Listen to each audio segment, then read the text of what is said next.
You might think of Desmond Morris as a zoologist famous for his 1967 book, The Naked Ape, and he appeared on the Animals Roadshow on the BBC in the 1980s. But he's also a highly respected surrealist painter.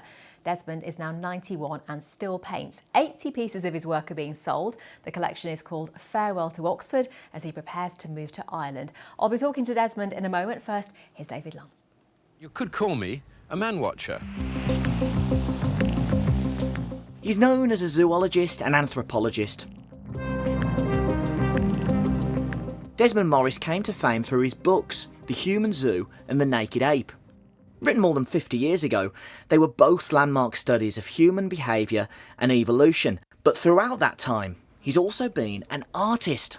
And now much of his life's work has gone up for sale in Oxford. This is the first selling exhibition we've ever done. We're really pleased that Desmond is using us. They're mainly painted in the last 10 years, but there are works dating back to 1970.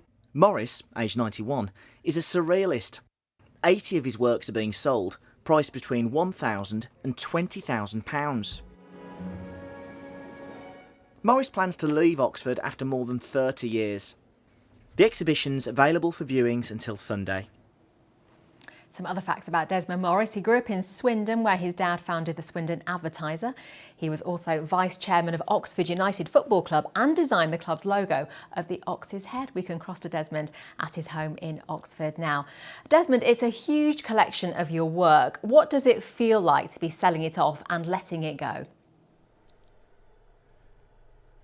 I wish you wouldn't keep mentioning my age. Yeah, it's great fun for me to have an exhibition here because I've been in Oxford for a very long time. I had my first exhibition here at the Ashmolean Museum back in 1952.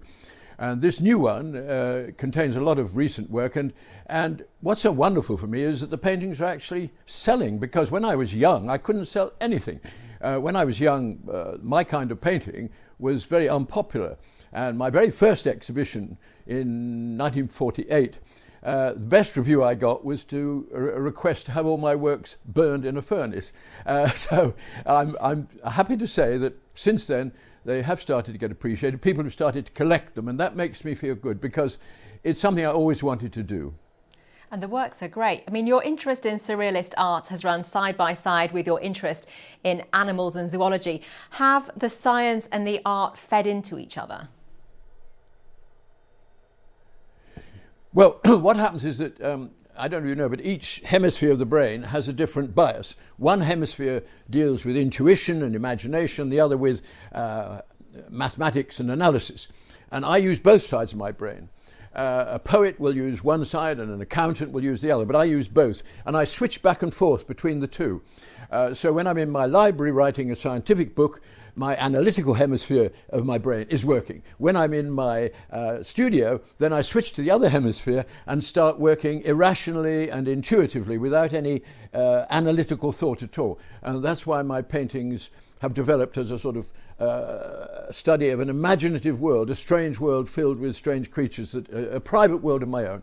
And so I've always had those two activities, and I spend half the year painting and half the year writing. Desmond, you've lived in Oxford for 30 years. How hard a decision has it been to leave Oxford United behind? Well, I go back in Oxford much longer than that. I started my connection with Oxford in the 1930s. There used to be an Oxford Zoo in those days. People have forgotten that.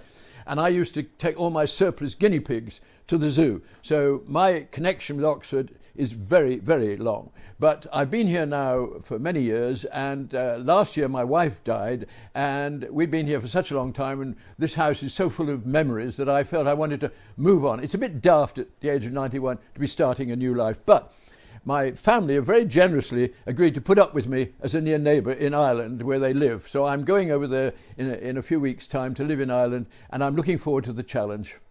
Desmond, the art has obviously kept you looking young. You look amazing for 91. Thanks so much for talking to us.